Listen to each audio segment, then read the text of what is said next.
Vaping immediately affects vascular health and oxygen levels, study shows, even without nicotine. Vaping has an immediate effect on how well the user's blood vessels work, even if the e-cigarette doesn't contain nicotine, according to new research. The research, which has not been published in a peer-reviewed journal, but is a presentation at the annual meeting of the Radiological Society of North America in Chicago, showed that using an e-cigarette with or without nicotine also decreased a metric known as venous oxygen saturation, which may mean the person's lungs were taking in less oxygen. More research will be needed to corroborate the findings and study the effects in the long term. But scientists say these results may mean that vaping regularly could lead to vascular disease down the road. People mistakenly believe that electronic cigarettes are safer alternatives to tobacco-based cigarettes. But this is actually not true, said Dr. Marian Nabout, lead author of the study and a radiology resident at the University of Arkansas for Medical Sciences in Little Rock, who did the research at the Laboratory for Structural, Physiologic, and Functional Imaging under the mentorship of Dr. Felix W. Wehrle at the University of Pennsylvania. Although e-cigarette aerosols don't have the same cancer-causing contaminants as tobacco smoke, people still breathe in chemicals when they vape, and this study shows that it has an effect on the body. E-cigarettes work by heating liquid that turns into a vapor that is inhaled by the user. But the vapor contains more than just water. Depending on the device, it may also include substances like lead, nickel, formaldehyde, propylene glycol, and glycerin. Even if there was no nicotine in the e-cigarette, there could be other components that may be harmful, Nabout said. That is possibly why we saw these significant effects, even following non-nicotinized electronic cigarette vaping. Nabout and her colleagues looked at what happens to the bodies of cigarette smokers, e-cigarette vapors, and dual users. They enrolled 31 smokers and vapors ranging in age from 21 to 49, comparing their results with those of 10 people who did not smoke or vape. In 3 separate sessions, each participant got MRI scans before and after vaping or smoking tobacco cigarettes, e-cigarettes with nicotine and e-cigarettes without nicotine, or at each visit for the non-smokers. The researchers also put a cuff on each person's upper thigh to restrict blood flow.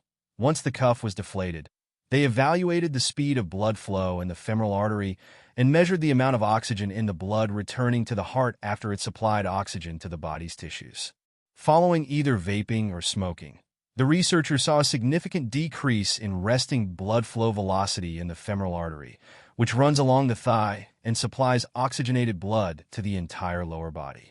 Compared with the non-smokers and cigarette smokers, the people who used vapes with nicotine had the most significant reduction in vascular function. The group with the next greatest change was those who used vapes without nicotine. Good vascular function is important because it means a person's blood vessels are able to expand and contract so their blood can flow efficiently, delivering oxygen and nutrients to the body and removing waste. Poor vascular function could lead to problems like blood clots, high blood pressure, and stroke. The research also showed that following vaping, with or without nicotine, there was a decrease in oxygen saturation, meaning their lungs were probably taking in less oxygen.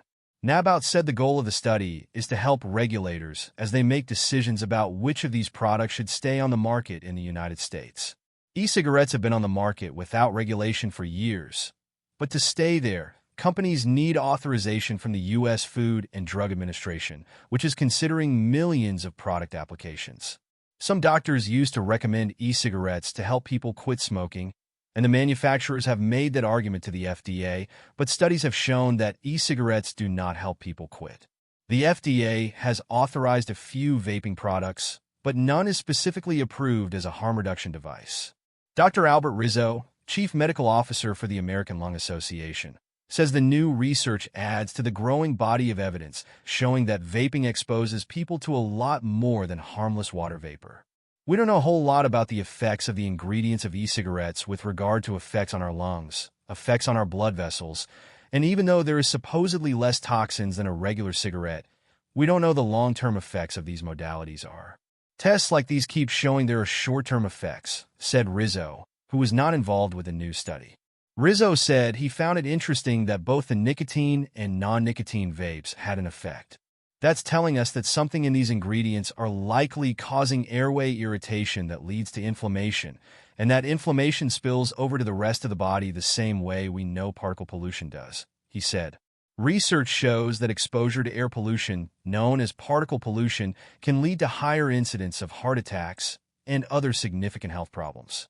If vaping is significantly affecting someone's vascular health, e-cigarette users could then see increased heart attacks, strokes, or blood flow issues, Rizzo said. At the Lung Association, we definitely don't want young people who are attracted by the different flavors that are on the market to start using these, Rizzo said.